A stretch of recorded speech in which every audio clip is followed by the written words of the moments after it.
truth is, we need information ourselves. We are more than happy to raise issues in there. You need to understand, all of us who have been at night, we aren't in a position of government. Members of Parliament, some of us are members of the government's party, we've merely been backbenchers. There's a limited amount of what we can do. What we can do is make a noise. If we get the information ourselves, we'll do that. Tariq spoke about responsible to the Pakistani community, give us information, and you're absolutely right. When people say leave them alone to sort it out, what they mean is leave them alone because we won't sort it out.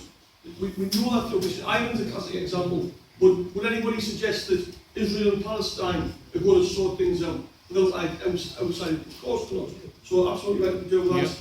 The gentleman in the back who's asking Mr. Kashmiri the question, I think you need to have a discussion on your own because I couldn't even hear. The fact about our responsibility and what's being done, it was said earlier that we did have a debate on Kashmir in here a few weeks ago. Part of the issue we've got is there's a number of groups who work on this in separate silos. I think part of our job is try and pull that together and pull together interested members of Parliament that will feed into that. The gentleman, I think it was Mr. Roy, said something about jobs on board. You're absolutely right. But is that not the history of people across the world where you've had colonial empires? It's always been about what's good, jobs on board. The whole issue around Iraq in many ways was allowed to fester for 20 years when the government of this country in the West turned a blind eye when Saddam Hussein was wiping people off the earth. And we should have been involved then, instead of which we kept quiet because Saddam was keeping the Iranians occupied, while 1 million innocent young men got killed on the battlefield. And we must stand up and say that just quite simply, it's not correct. And I'm really, really glad that Major mentioned about the nuclear issue, because it's never clear to me how much focus is on Iraq and will they or won't they get the bomb. When we've got two nations right next door to each other who've already got the bomb, and we've got to talk about it. Just it rectifies the life out of me that somebody somewhere will get their own issue one day. Sorry, Dr. Stewart, about the first thing. Clearly not as loud as I thought. I'm here because I feel passionately about human rights. So if I talk about Kashmir, it's not because I'm against India. And if I talk about India, it's not because I'm against Pakistan. But recently I went to a debate where there was an issue where somebody said, well, if you talk about Kashmir, then really you're not for India. And I totally concur with my colleague to my right that really this should be an issue about human rights. And we in the UK believe passionately in having fair, just human rights across the world. And Kashmir is no different. And as a woman, I hear of the many, many absolutely terrible things that are happening to women in Kashmir. And I shudder that our sisters are suffering in such a way.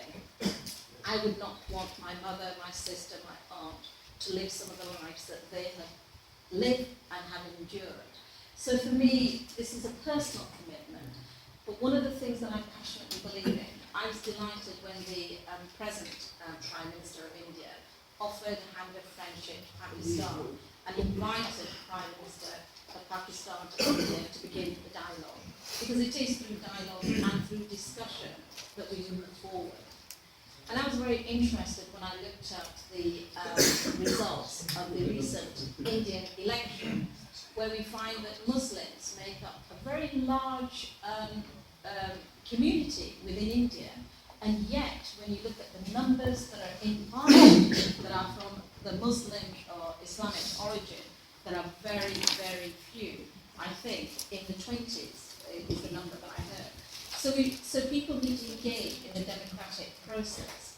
But we here in the UK, I believe, certainly as a Liberal Democrat, passionately feel that we engage, and you have 3 Liberal Democrats here, we believe in engaging with the human rights agenda because we believe in a fair and just society for everyone, and Kashmir is no different. So I'm here to support you all. On the world stage at the moment. And I think there is a bit of good news, which is sad and tragic, but optimistic to an extent, insofar as Ebola is concerned. Nations have come together that we would otherwise think impossible to voice their concerns about Abdullah. Something to which any of us, anywhere, could fall victim. In addition to that, and this is my opinion, we have ISIS, very many names, that people have come together to say, let us combat this threat of people who rape women and behead innocent individuals. So, these two extreme examples, I think, show that the global community can rise together and combat issues that threaten all of us. I would like to say, therefore, post-1947, a plebiscite at the United Nations, a resolution calling for a plebiscite for Kashmir has never been implemented. I would like to say, now is the time. Maybe people are finally coming together, and perhaps there might be greater consensus for resolving, as TWS advocates, peace in Kashmir. Thank you.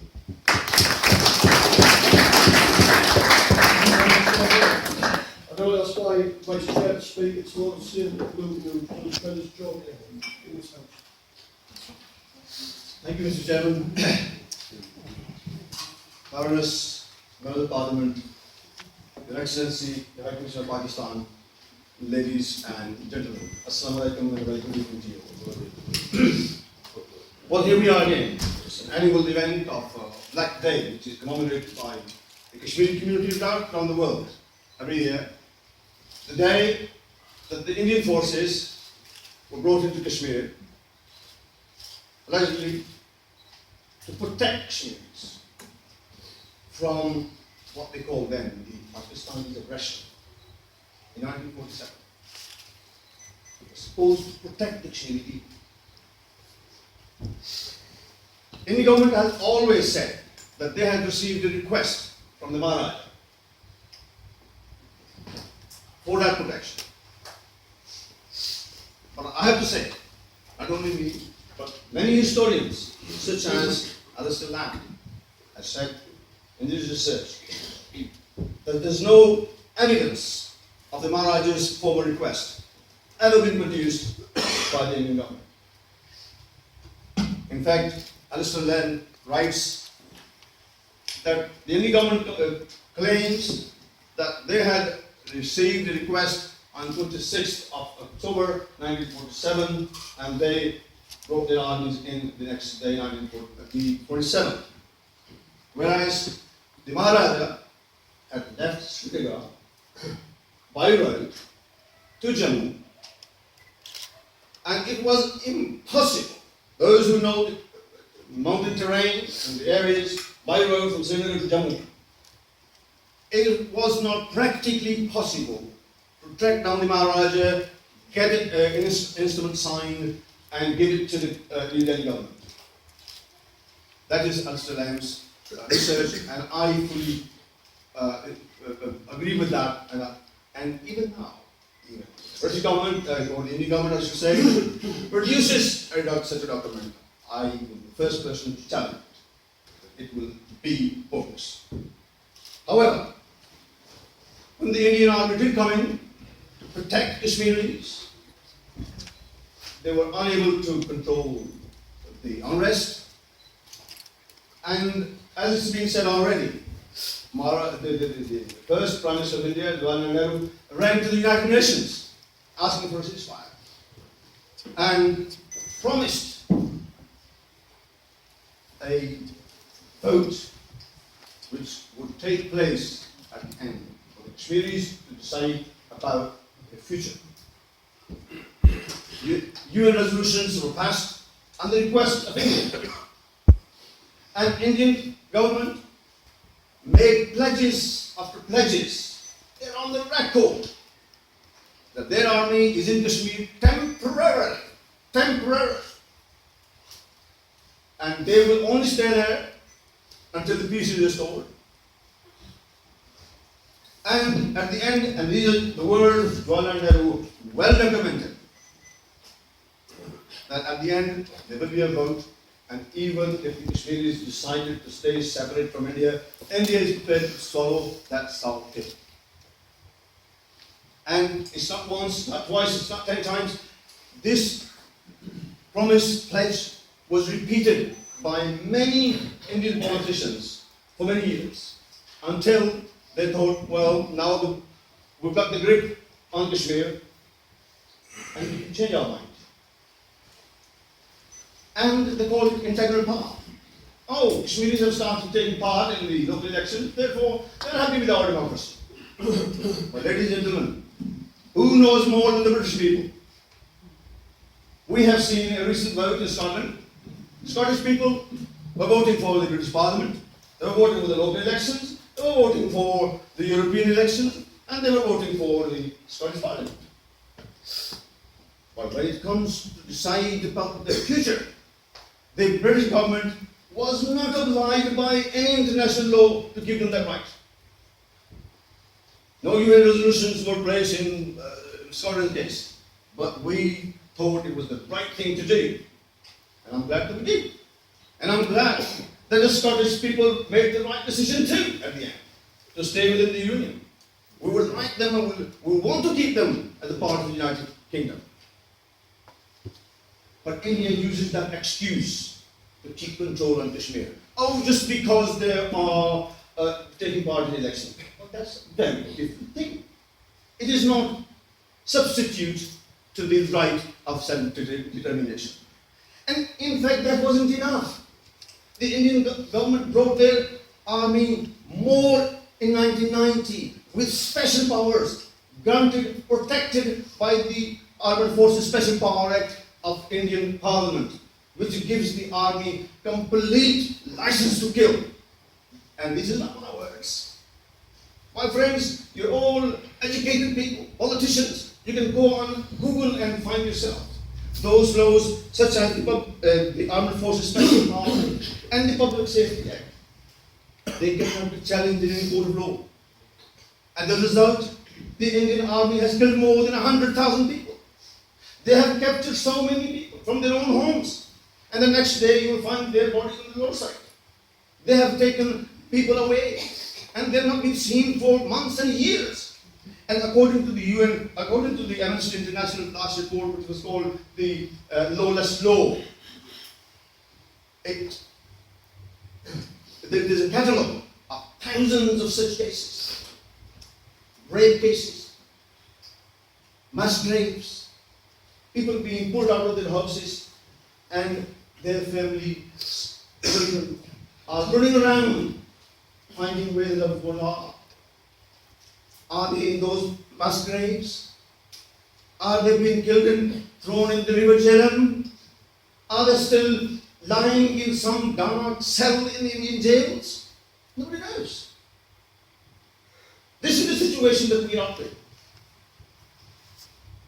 And according to the report, the very simple looking Public Safety Act, one can be detained for up to 2 years. And again, a reference to the Lawless Law report. It says that act has been used against individuals again and again and again.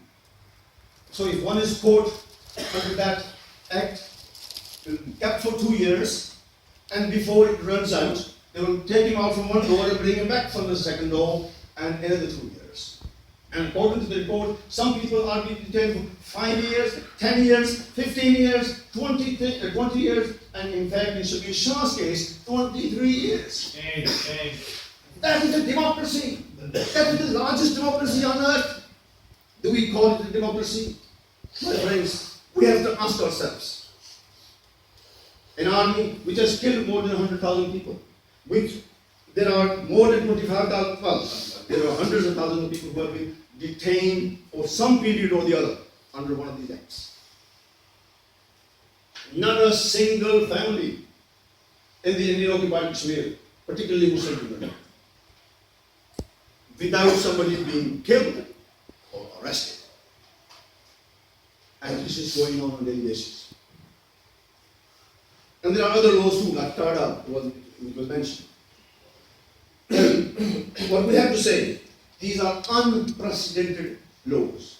Yes, these laws are used, and armies have been sent to Punjab, Tripura, and Nagaland as well in the past.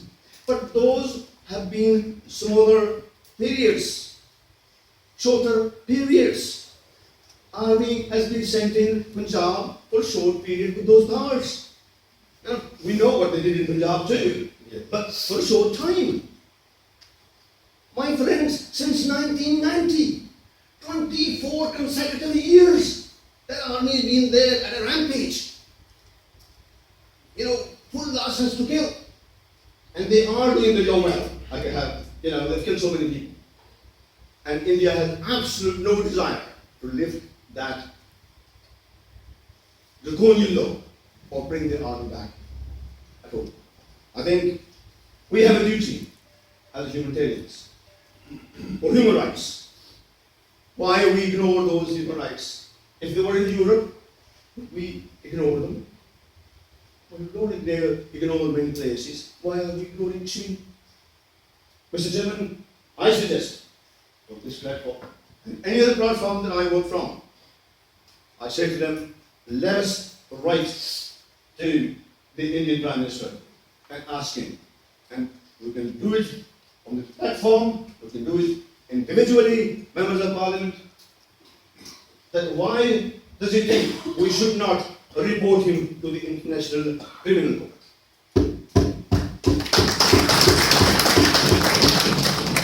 And also, I suggest, Mr. Chairman, I have suggested to one or two other committees that I'm in there, that we should write to our own Prime Minister, asking him that if we can give a right to decide about the future of the Scottish people, why are not we able to write the same to Narendra Modi and asking him to do the same for Kashmir?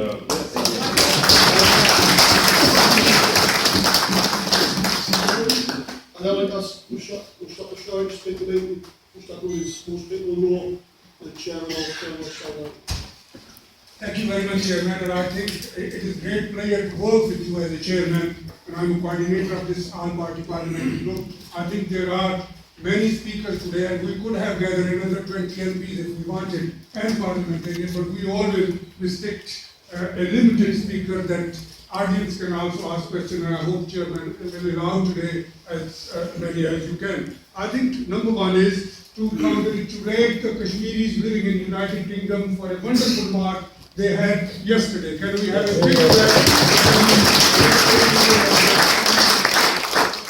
Second thing is, I think there is, in this audience, you will find people from Ethiopia, people from Russian-speaking council sitting at the back, people from America, people from other part of the world, because Third World Solidarity is really a representative organization, not only working for Pakistan or Kashmir, but work for Palestine and other issues as well. And I'll come to that in a minute. I think there are people sitting here, Nazir and Qureshi are sitting at the back. I hope he will speak. He is from Occupied Kashmir. He is one of the very important person, and I hope he will say a few words, and we recognize your struggle as well. I think the cause Pakistan and Kashmiri people are fighting for, or Kashmiri people are fighting for, and Pakistan is supporting, is a just cause. And we believe in justice, freedom, peace, and tolerance. So we are supporting a just cause. It is not a cause which is not a just or a cause which we believe in and we are committed to. I think I want to welcome everybody today to this meeting, and particularly the new High Commissioner, which we will work with to promote our cause with other colleagues from High Commission as well who are sitting here. Obviously, this meeting today is a very representative meeting. If I say everybody, friends of Lasharie is sitting here, Chairman of World Congress of Overseas Pakistanis is sitting here, and I hope they will be able to speak. Former diplomat from Pakistan, both husband and wife are sitting here, and many others who are very representative. And I hope you will become part of Third World Solidarity, because we are not only struggling for one part of the world, but we struggle for all part of the world wherever there is a trouble. And the second meeting, next meeting, which will be public meeting, is on 2nd of December, which will be meeting on what is next for Palestine after resolution. So can I ask the Kashmiri, and I'm very pleased that today three speakers are from Khalid, Lord Ahmed and Rashid Trabi Sahab are from Kashmir, that we have to have a very consistency with our struggle. It cannot happen that we have a meeting, as David said, of Kashmir. We have to get out. We have to involve more people from Britain, from other parts of the world who live here. The Russian consul, speaking consul, the other people from Ethiopia, from Somalia, where there are troubles, and who understand what is happening and what is the prosecution and what is the right of determination, because we need to involve them. I think this is the right time as well, for many reasons. Number one, you have just heard that America and British is off from Afghanistan. They are not. They are going to stay there and support the Afghani government on many issues. And I think this is very right time for Kashmiris to raise their issue that, look, when you left last time, the killing started in Kashmir, and as everybody has mentioned, over 100,000 people were killed. It started in 1989 when Russia pulled out of Afghanistan. I think this time American and the Western world and NATO and international community will not leave Pakistan alone to deal with its issues, but they will stand with the people of Pakistan to deal with it, which in my opinion, and I wouldn't go into history, is the created by us. We created it because we were involved in Cold War, and where we stand, myself and chairman and many members of Thermal Solidarity, I think most of people know, but I don't want to get into it. The second important point is that there is election coming up in Britain. On 7th of May next year, there is election. Let's ask all Kashmiris and Pakistanis, wherever they are living, 1.3 million Kashmiris and Pakistanis, they should get involved in their local constituencies, in their local areas, to raise their issues. I know some of the former councillors are sitting here from UK and other parties. So this audience is not only Conservative, Labour, Liberal, but other parties are also represented here, so which is very important. I think I welcome everybody to get involved, and my friend from Nigeria is here as well, who is here on a visit, and I invited him to come and see how the meetings happen. So I think it is very important to involve wider community of the United Kingdom, raise the issue to Amnesty International, Human Rights Watch, and other organizations which Dave and myself work very closely with. And can I thank everybody for coming today and supporting this very just cause and very important at very important time. Thank you very much. Thanks very much, Mushtaq. I will want to ask the last speaker from the platforms to speak the audience before I open. I would like to welcome to the House of Parliament His Excellency the High Commissioner, Syed Abbas, the new Commissioner of Pakistan. We did work very closely with the predecessor, and I hope that goes well for the future. Thank you very much. My group spends an awful lot of time working with the all-party group on Kashmir and other all-party groups that are very interested, very concerned in this issue. And there have been a range of events over the last few days to mark what is a very black day in history, to mark the illegal occupation of Kashmir. There was a very good march over the weekend, very well attended by many people, and David Ward and other parliamentarians worked very hard to secure a debate in the House of Commons recently on this issue, where many parliamentarians were able to put their views very firmly on the record, and also to dispel some of the myths surrounding this issue. There are people out there who say that the issue of Kashmir has nothing to do with the British Parliament. There's people who say that we may have caused the problem, but we can't solve the problem. Let's put those issues to one side and let's just say, regardless of who was to blame for causing this problem, the British Parliament is interested in human rights across the world. We are interested in human rights violations across the world, and wherever there are human rights violations, wherever people are being denied their rights, the British Parliament should speak with one voice on those issues and ensure that the voices of those people are heard. I am a strong believer in self-determination for the Kashmiri people. I have sought through this Parliament since being elected in 2010 to do everything I can to raise issues surrounding Kashmir, working on a cross-party basis with a number of colleagues in the House of Commons and in the House of Lords. I've also worked very closely with a number of our members of the European Parliament, particularly Syed MEP who is a member of the European Parliament for the North West of England and was originally born and bred in my constituency. This is an ongoing issue, has been a long ongoing issue, but as the last speaker just said, meetings are great, marches are great, but we need action. We need to make some progress. For too long, people have suffered. The people of Kashmir have suffered. Many suffering in silence. Many who have raised their voices have been unlawfully imprisoned or worse. So we need to look at how we can move this forward. And working with other parliamentarians, I'm very keen to see what role the British government can play in pushing this issue further up the agenda and finally getting justice for the Kashmiri people.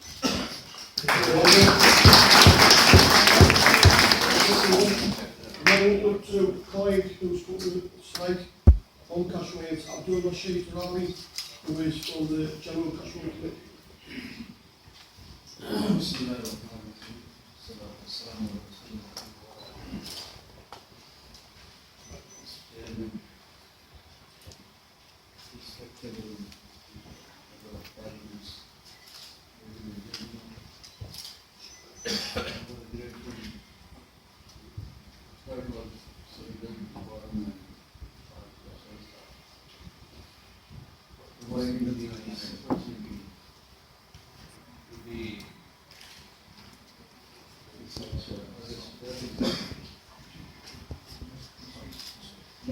Can he use the microphone?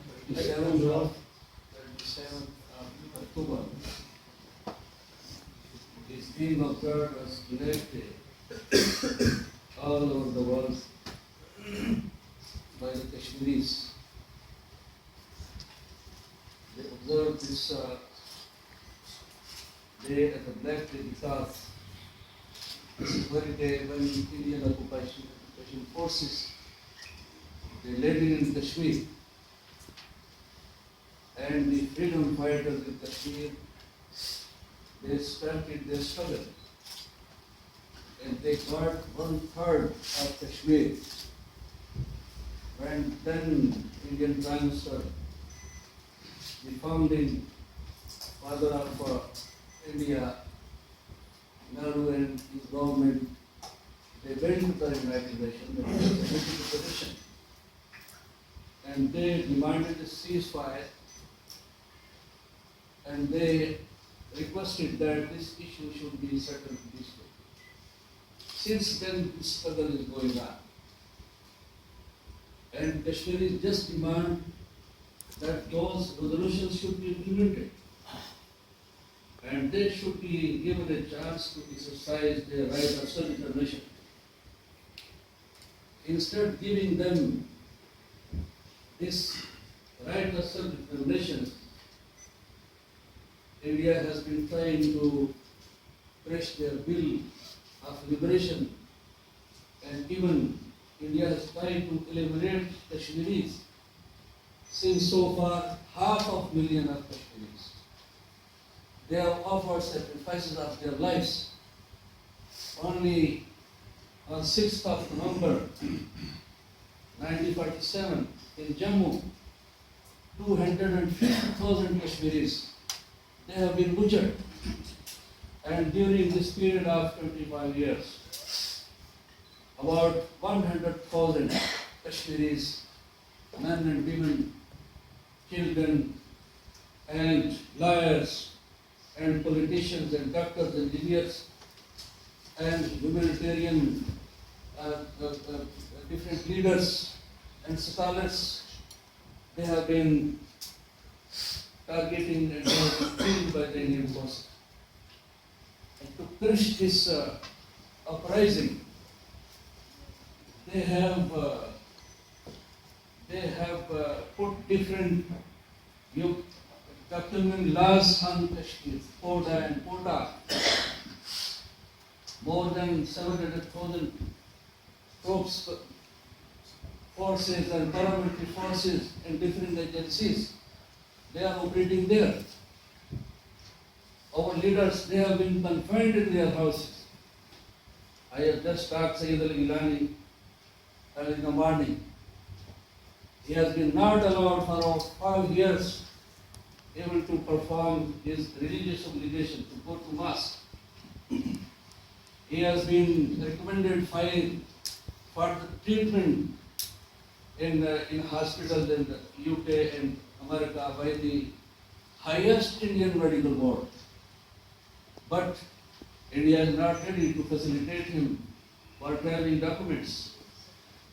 The Valley of Kashmir is a spot from where our relatives, our brothers, they can't make a call to his brother living in Lasharie. This is being done, this is happening in the age of communication. So this is the situation of human rights, violation of human rights, and the recently flood devastation has added the miseries of Kashmiri. About 5.5 billion Kashmiris, they have been affected. Their property, their infrastructure, their hospitals, their schools, their homes, everything is lost. And our Kashmiri brothers living here, they want to assist them. We in Azad Kashmir, we want to assist our brothers and sisters there. But we are not allowed to go there. No any international aid agency, humanitarian group is allowed to go to Srinagar. No any media, no any observer. So this is the situation. I am very grateful. And on behalf of Kashmiri, on behalf of Orient Conference, on behalf of suffering our brothers and sisters, I am very grateful. We are very, very grateful for such activities and services. It conveys a message of solidarity, a message of strength for our brothers there who are striving for their just cause. I would like to request that such activities should be targeted and oriented. There have been reports produced by the Amnesty International and Asia Watch and different humanitarian groups in India also. The matter of mass graves, thousands of our youth, they have been picked and killed, and now mass graves are being unfolded there. And such reports, complete reports, credible reports. Now, this is demand suffering Kashmiri that the international community, especially the British government, the British parliamentarians, we think the British government is a party to the dispute.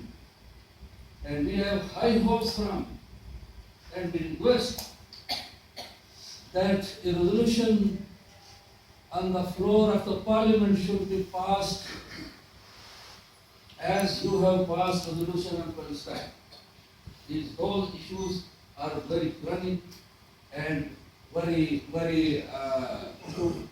issues of international importance.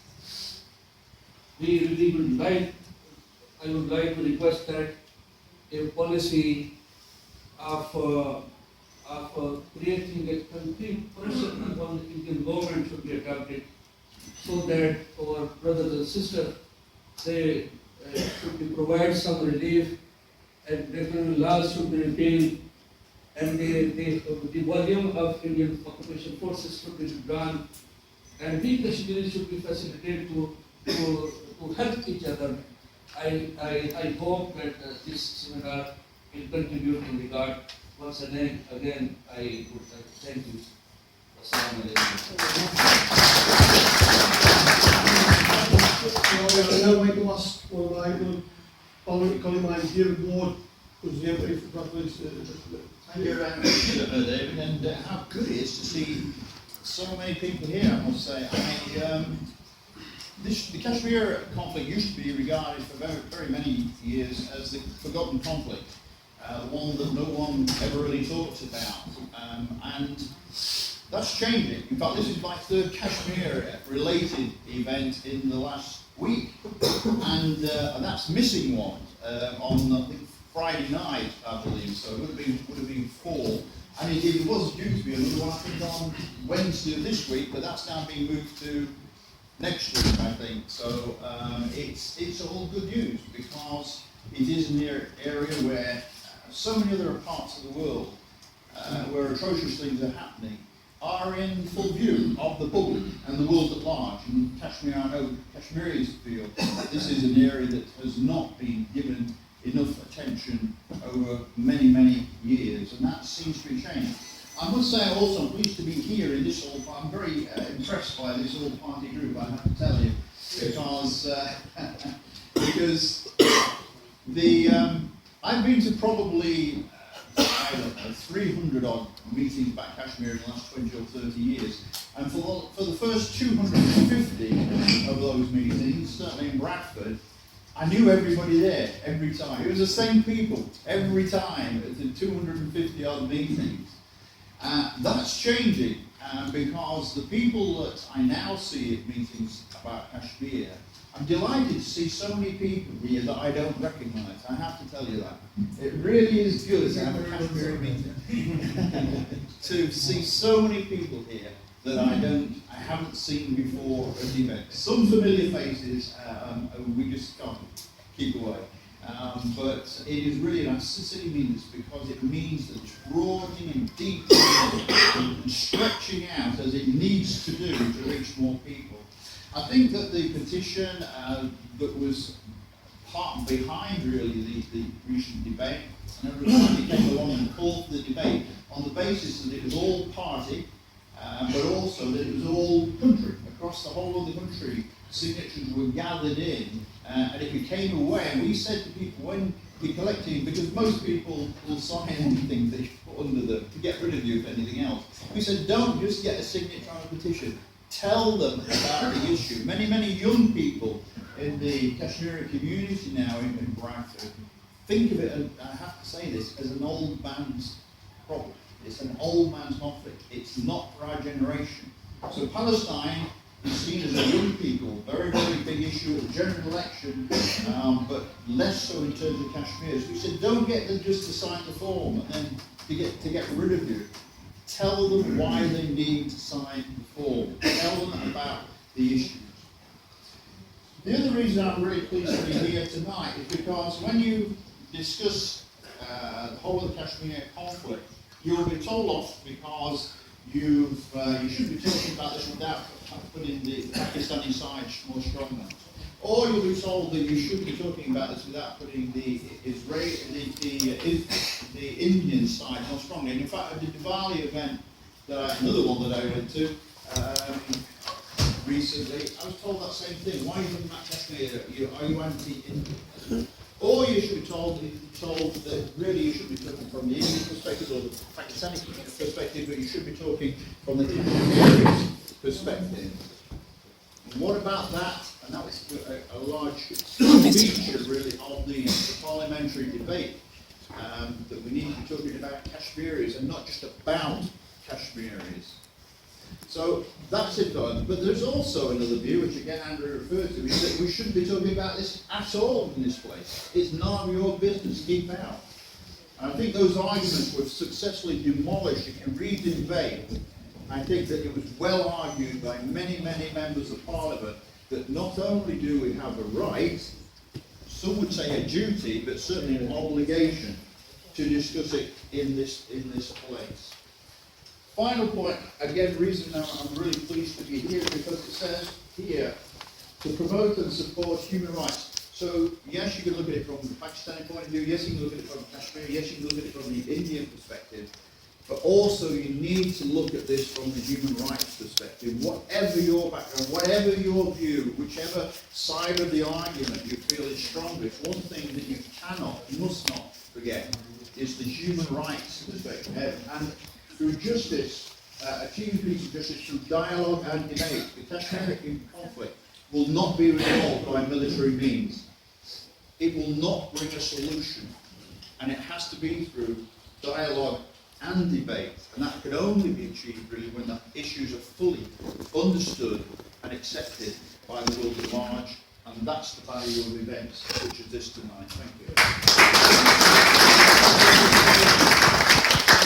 I just say, ladies and gentlemen, I didn't mention this when I introduced the gentleman. You've heard from three Members of Parliament. The third word, solidarity group, needs my special thanks and appreciation for standing up for the people who have been denied their right, their fundamental right, which was promised to them by the international community more than 6 decades ago. So I think it's about time, that as the British parliamentarians have been taking lead in all the right causes, it's about time. And I must say that it is very gratifying that a few weeks ago there was a backbench debate in the House of Commons, and that followed yesterday's march, which was by the Kashmiri diaspora. And I think time has come when the world has to realize that why these people are getting arrested. Because they are getting arrested, the world had made a commitment to them through the several UN Security Council resolutions that the fundamental right which has been assured under the UN Charter, Human Rights Charter, will be afforded to you. And lo and behold, unfortunately, that's not been the case. My government has always stood by our Kashmiri brethren. We have always, and we stand committed to provide diplomatic, moral support for this rightful cause, which we think is the right of the Kashmiri people. Because a while ago it was said here, is it a Pakistani perspective or is it an Indian perspective? I would say, let's listen to the Kashmiri's aspiration. What do they want? Kashmiri aspiration, because they have, like anyone else in the world, the fundamental right to determine their own future. So I think if we keep that in mind, then we are not talking about a territory, a piece of land. We are talking about 15 million plus Kashmiri people. Kashmiris who are spread all over the world. So they want their homeland back. So I think the day which we are celebrating here today, ladies and gentlemen, reminds us of the occupation of that beautiful land, which was termed by one of the European Union resolution as the most, is the largest, beautiful prison on the surface of this world, on the surface of this earth. So I think they're talking about a nation which is yearning for realization of their aspiration. And we are asking the world to stand up and fulfill their commitment. As far as my government is concerned, we remain committed. We will never waver on our commitment.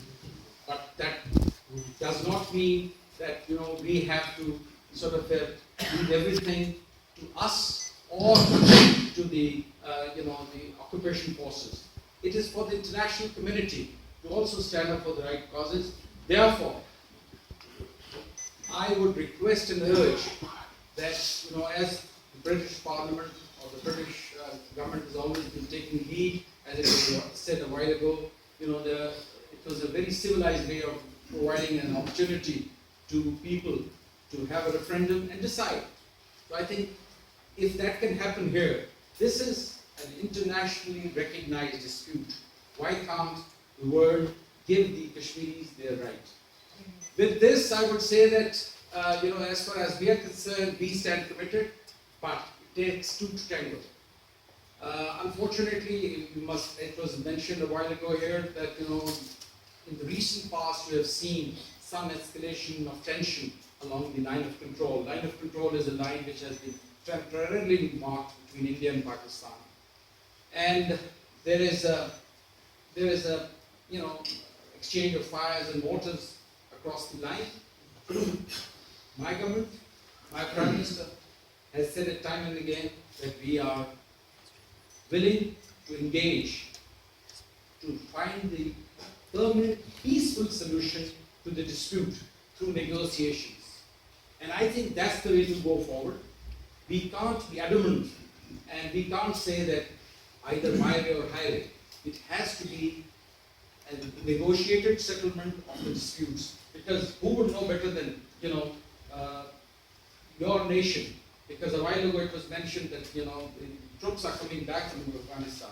My heart goes out to the families of those 453 people who laid their lives So you would realize there is no solution,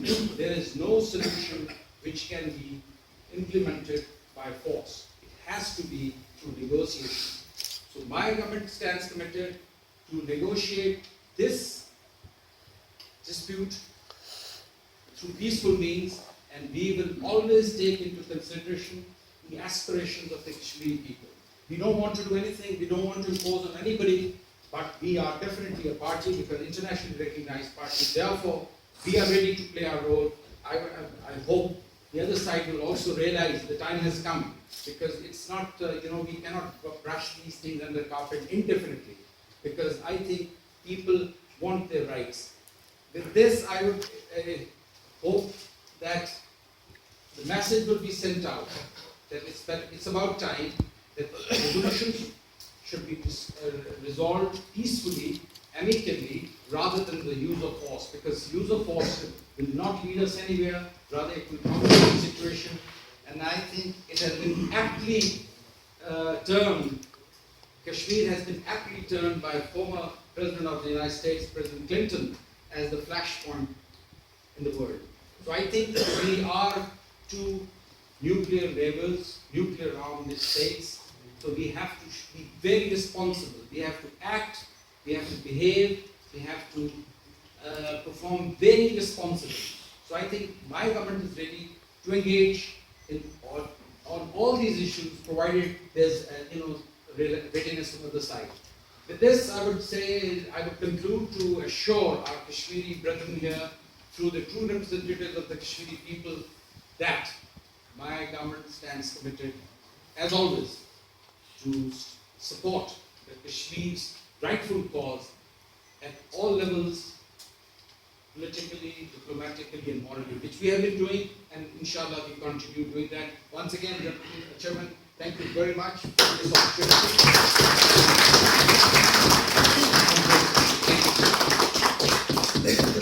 Okay, folks, we've got about 25 minutes before we vacate the room. I'm just going to say a few things while I open. I'm very, very clear. Mr. Tarabi gave us the things he'd like us to do. I can commit this group to work with other groups in Parliament in both sides of the Commons and the Lords to do what we can to support you. We need information from yourselves, advice from yourselves, the best way to go about this. There's a number of approaches we can take in terms of putting motions down, we can call for debates. I'm a member of the Backbench Business Committee. If my colleagues in the room tonight want to come forward with ideas, I'm sure we have a debate in there and get this agenda on the floor of Parliament and have a real genuine debate. And I want to back up completely what David Ward said. If anybody says this is not our business, I'll tell them that's nonsense. Because the truth is, people like me, David, and Khalid, we sit here, we represent the British state. And the British state has so much responsibility, not just for what's happened in Pakistan, India, Kashmir, but other parts of the Middle and Far East. And whether we like it or not, that's part of the inheritance that we've got as politicians in this House, and we should not renege on that responsibility. I can guarantee you, whatever we do, it is an obligation to do, you're absolutely right. And the question about right or left, this is not about right or left, this is about right or wrong. And as the Commissioner said, it's very, very clear. What is more of a human right than people being able to determine for themselves who governs them? There's absolutely nothing, well, probably the right of life is probably the only thing greater than that. If you can't determine who governs you, then you're little more than a slave. And we've got to stand up and say that's wrong.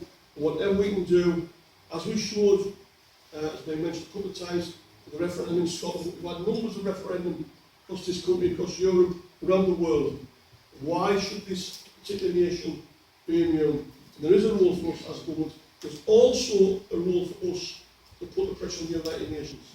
Thank you very much, Chairman. My name is Toaha Qureshi. I'm the Chairman of the Forum for International Relations Development, and the Forum has, as a matter of fact, 3 years been working tirelessly on 50 years no war pact between India and Pakistan.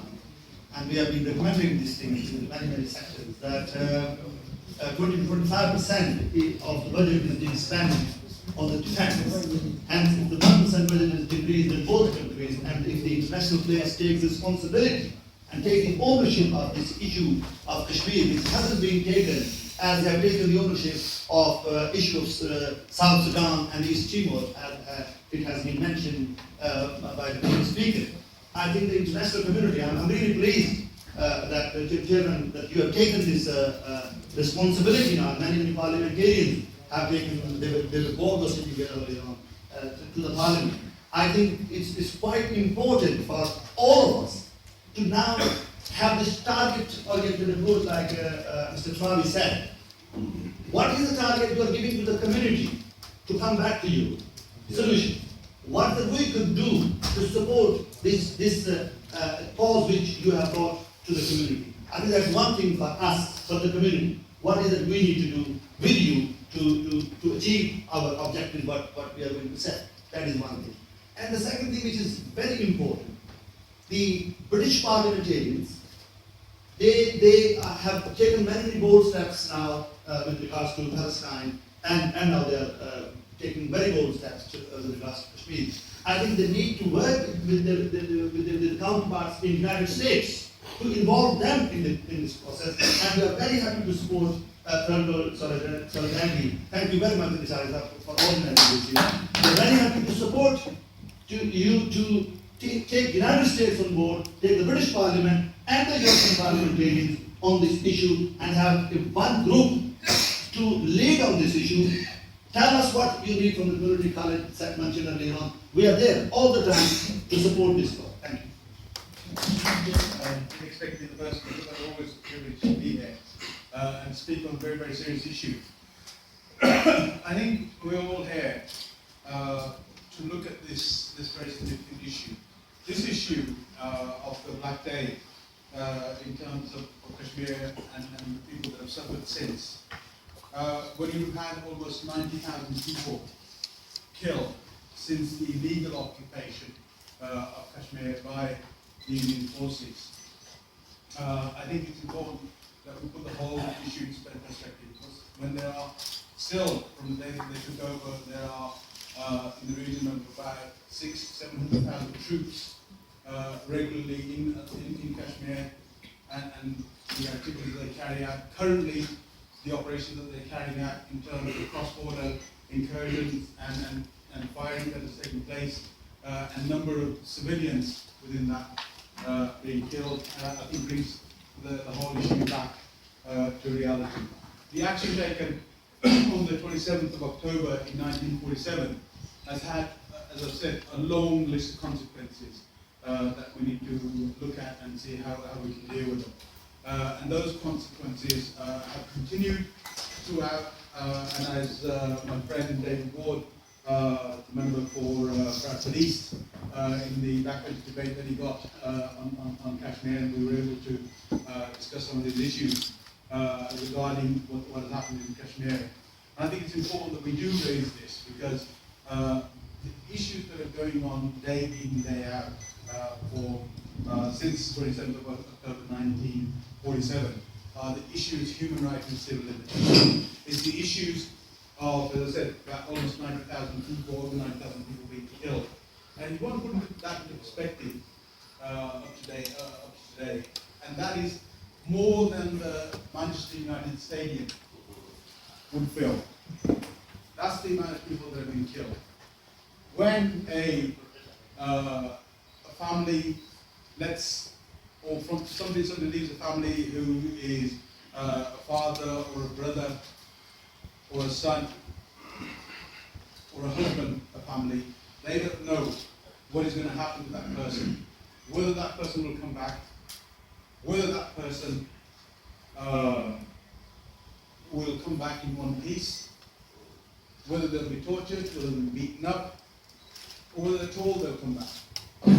When a woman goes out of that house, whether it's a mother, a daughter, a wife, they have some real significant issues in terms of the fact whether that person will have their dignity intact when they come back, if they come back, or what physical state or mental state that they'll come back in.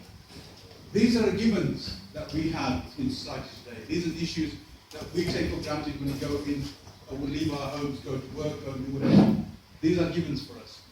but they're not given to the people of Kashmir, particularly in those that are at the moment currently under Indian control. What do you do with over 600,000 troops if you're saying that you have peaceful objectives? If you're saying you have peaceful objectives and you want proper democratic structures, why is it that you will not allow international observers to come in and to monitor those elections? If you're saying we're the biggest democracy in the world, then behave like one. Then allow those people, allow the international observers, allow parliamentarians from this parliament to come out and see you and to see what the processes are in relation to what you're doing. So I think there are a lot of issues that get lost in a lot of this media spin, particularly that some of the people from the Indian government put out, as they're currently putting out in relation to what's happened. And I declare an interest. I declare it because I am of Kashmiri heritage. And I'll make no bones about that. But I think it's important that we, in this parliament, to the best of our ability, as colleagues have already shown the commitment to Kashmir, that we continue to do that. We continue to hold scrutiny of what's going on. Over the weekend, we had a march in London at the meeting at Portcullis House, where a very good number of people got together and showed their strength in the issue in relation to this. So we need to take proper pressure, but we need to put pressure in the way that we have to deal with this, that we can recognize the issue. What we need to do now is not just have these debates and meetings that we continue to have, is that we need to put these on a formal agenda, look at our objectives, and hold and scrutinize us if you want to do that, with the parliament here, scrutinize other people in authority, and see whether they live up to those commitments or not. Don't just invite us to one meeting and say, we want you to come to the meeting and have nice photographs by these good people here around us, and we can put them on your outlets, whatever they are, and say we went into the Kashmir meeting.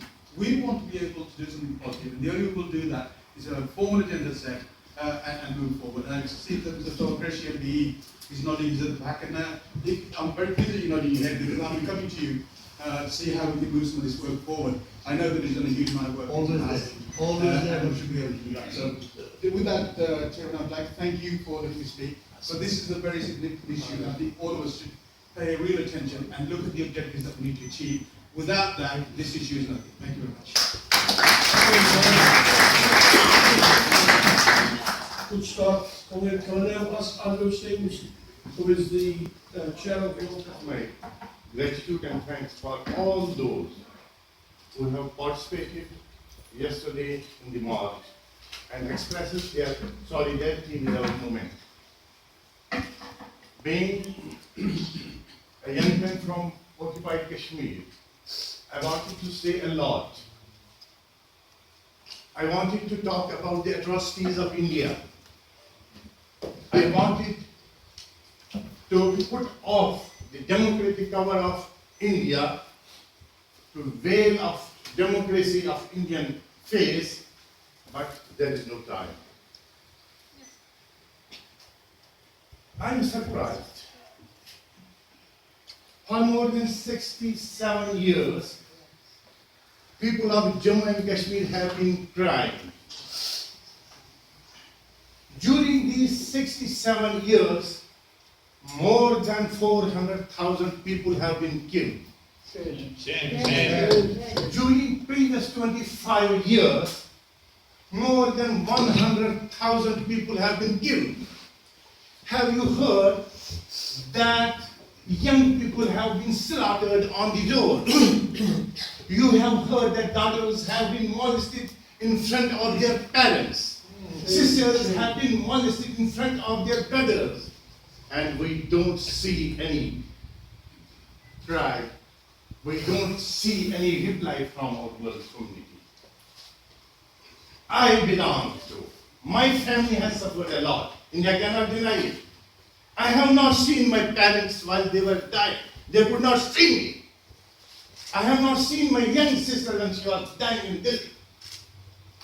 What is our crime? My crime is this, that I want my basic right.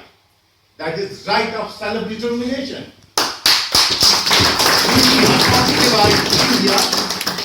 We want that India should remain united. And it should be be a developed country. But they themselves do not want to be developed. You know that thousands and thousands of people are begging on the roads. Why? India is spending a lot from their budget on defense. They have made our Pakistan also very weak, because Pakistan has to defend itself, and they are also spending millions of people for their defense. We are being crushed. We are not safe. I want you to see my home, but I know when I will go there, I will be killed. I am not safe there. We do not want anything. We request the world community, when you have heard East Timor and given them a chance to decide their future, when you have heard South Sudan and given them a chance to decide their future, why not a Kashmiri? Why not my Kashmiri? Kashmiri have been always peaceful people. They have never seen, they have never raised a gun in their hand. It is Indian army. They have compelled them to take gun in their hand. There are many examples I can give you. I thank you for your moral support, for support here, for organizing such events. We recognize it. What we say, previously I have heard that Indian representative in the union here told you, no, that is our part and parcel, that is our internal matter, and Kashmir is our part. If Kashmir is their part, why don't they allow Kashmiris to decide whether they are with India or Pakistan or what they want? I as a Kashmiri say, if they allow us to cast their vote, if people decide to be with India, I want to just pay. I want just to make efforts for the development of India. If Kashmiri people want to go to Pakistan, why they will not allow to go to Pakistan? If they want to remain independent, why they will not allow us to remain independent? It is Kashmiri people who have to decide what to do to whom with this. I also am working for humanitarian organization. India has never allowed Red Cross, Red Crescent, Islamic Relief to work there in India and Kashmir.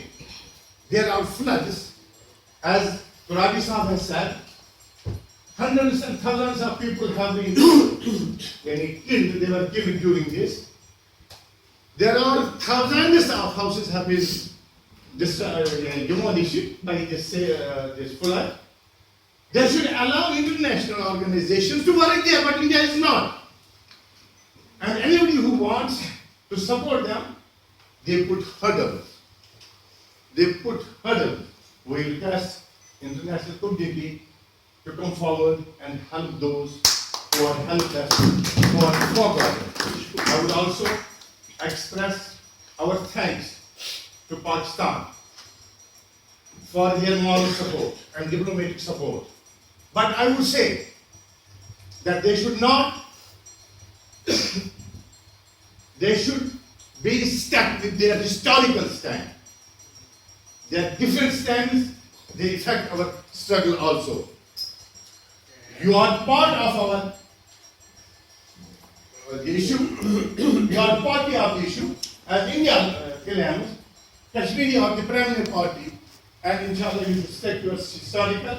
We hope inshallah we will get freedom from India, we will get from India with your moral support and with the support of Right folks, we've got about 15 minutes left, so can we just stop? Lady, go back and give me here, please. I just wanted to find out. Have me here, please.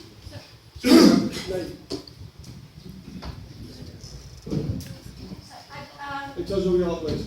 Sorry? It tells who you are. My name is Rubal Bedi. I'm a human rights defender. My question to yourselves is that what is the desired outcome from vis-à-vis the FCO and the United Nations in view of the pacts that have been signed. Also the desired outcome when it comes to human rights defenders. How many human rights defenders have been involved? Because much as the politicians would like to call themselves humanitarians, they are not humanitarians, they are politicians. I'd very much like to know. You'd be the same. You'd be both things at the same time. I'd very You much really like to love know you how know many you're of- not crap. I'd very much like to know how many of my colleagues are here because the amnesty report has been mentioned. I do not see Mustafa in the room. So it would be nice to have more of us here with the present issues and what the desired outcome is, sir. Especially vis-a-vis the IDPs, the violence against women that is happening even today. What the parliamentary group on Kashmir plans to do with the immediate relief that is required in present times, because we have IDPs, we have earthquake victims, and there has more water that has been released that has caused more floods on the Kashmiri side. What is happening in the present times is what we would be interested in. Thank you very much. Mr. Chairman, my name is Tariq. I'm chairman of the Pakistani community in London. My question is there's a standard line in the West. India and Pakistan should resolve their issues themselves. That's not enough. When it was an Ireland dispute between Protestants and Catholics, Senator Mitchell came from America to solve this issue, and we demand the same from the British government. A double standards, one law for East Timor and one law for South Sudan and one law for Scotland. No, there should be one law. As the Right Honourable Member for Bradford has mentioned, this is a humanitarian issue, and that's how we look at it. Please also explain us the mechanism of how do you have a free vote like you did on Palestine. What is the problem with Kashmir? Why can't you have a vote in the House of Commons like you did for the Palestine? And what is stopping you? Thank you. Gentleman right in the back. Thank you very much. Sorry, go in behind you. Just got a question for the gentleman who is Islam towards you here. My name is Temple Iqbal, I'm the chief correspondent for Prime TV. Just got a question for this gentleman who is obviously from occupied Kashmir. How is the infighting between Mohit leaders, Ali Gilani or Neil Rice, or leaders like Yasmin Malik, who have fought on, who have different ideological orientation, who have over the years accused each other of mishandling of arms and vessel rights, and who would obviously not be able to sort of share the same frequency? How is this infighting among the Muslim leaders in the Right, don't answer the question, because I'm chairman tonight, so, chairman here. Thank you very much. My name is Habib Khan. Yesterday, Tuesday in the House of Lords and over here, people are talking in this people. I heard like that we are living in a stone age, that Kashmiri people are 67 years old. And Mr. Qureshi was like crying, And after 65 years, people are getting retirement, And I think might be he's now over 70 or something like that. So the British people have a responsibility. As I read on Google, on the history books, as Mr. Dar said, you have a double standard, British Parliament. And British Parliament has a good job last couple of weeks ago to pass the resolution in favor of Palestine. And when first time anything's happened, white people are on the street. I saw the 5 to 6 railing in favor of Gaza, which we part as well, and we really appreciate whatever black, whatever white, whatever, any community, So it's my idea, in the next coming year, you people and Pakistan commissioners and Mr. Lasharie, we should engage all entire British community. We were high numbers yesterday. I saw many thousand people, but we need thousand and thousand, And if you see the British and the Europe Union, they won't allow yet Turkish to become a part of Europe Union. They are together.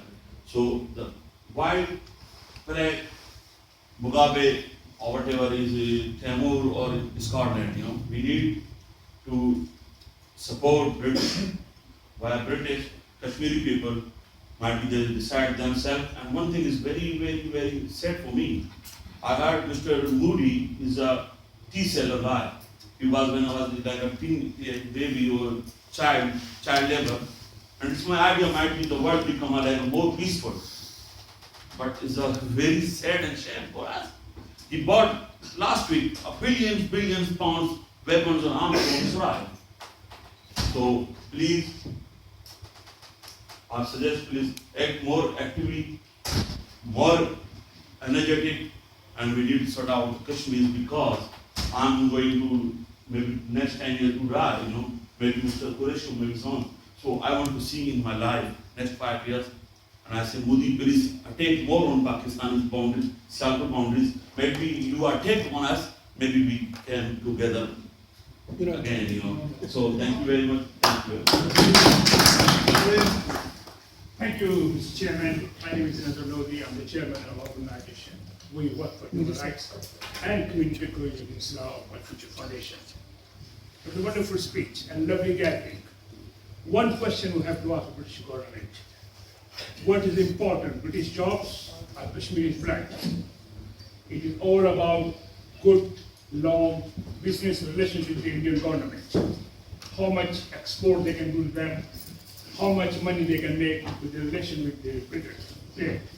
Until and unless we decide where you put pounds and the British blood, Kashmiri's blood, it's very difficult to convince the hierarchy of the British government and the hierarchy on the British platform to support Kashmiris. We have to work on that issue to tell British government and all other Western world, British people have to decide, are they going to go with the human rights of Kashmiri or just looking to look at their balance sheet doing a business with India.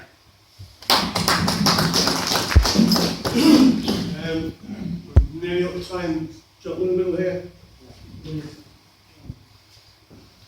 Mr. Chairman and everybody, Assalamu alaikum. I just want to say 2-3 words. My name is Major Retired Syed, and I just want to say a few words. Sir, this is a matter of not only India, Pakistan, or Kashmir only. It's a matter of world now. And why it is a matter of world? The simple reason is one, that the two countries are two nuclear nations now. For God's sake, make some solution of this issue before some very big thing happens in the world again. And that will be the most saddest day on this earth.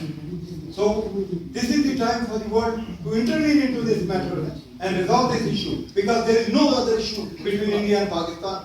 It is only the Kashmiri people. They should be given their right of self-determination, and that's the only answer. Thank you very much. And a number of speakers at the start of the question did raise that.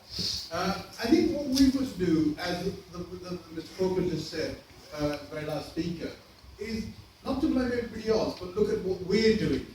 And until we start to look at that, until we start to deal with those issues, we just had a very good show of unity in terms of the demonstration yesterday. But we need to do a lot more of that. We need to look at the real issues, sit down and deal with it. So let's not make too much criticism. Let's see how we can get united. And having a huge amount of organisation is going to help anybody. There are some real issues, I think, been raised also by the Major and the Captain, who from practical experience raised. A really decent people want to play a part in making the world a safe place, but some of the politicians just don't want to do it because they see other issues why they look after themselves. The amount that's spent on defence, again, I can't argue with you. I mean, spending that kind of money on effectively keeping people under control instead of spending it on making the world a better place is exactly why this group exists, because we think that is a nonsense to do that. There's a raft of things we can do in this house. We have assist with early emotions. One of the best things, somebody asked at the back, how can we get a free vote? We got a free vote because in the last years of last Parliament, a report came out and it said more time in the parliamentary agenda should be decided by ordinary MPs and not by governments or the ladies of the political parties. And we set a group up called the Backbench Business Committee, and in there we dictate 35 days a year what the agenda of Parliament is going to be. Now, the only real issue of that is we can win votes overwhelmingly and the government can ignore them if they want to, as they've done on the Palestine issue. But the fact is, that's one access to the democratic process we've got to use and make a noise about. If we're doing it, if you're out in the community getting to see your MPs and saying, are you going to go to this debate? Are you going to engage in that debate? Because if you don't, we'll let you know about it when you want to vote. Then that's democracy in action. That's what I need for myself. I've missed anybody, but I'm sorry. I said it before, that our real intent in this group is we have people from all around the world come and speak in this place. It's about giving a forum to people to do things. It's not very often we take on board practical work, not because we don't want to, because it's really about dialogue between people. But I think this particular work is so important and there's so many groups involved. And I think it is a place where we can have a real impact. So I'm going to speak to Mushtaq, we'll pull together a small group of people who can advise me on, and hopefully the ambassador, the accusation of the people, and work out the programme for going forward, getting this on the public agenda in this House over the next few months, which will hopefully feed into people taking some positive action by the general election. Thank you very much.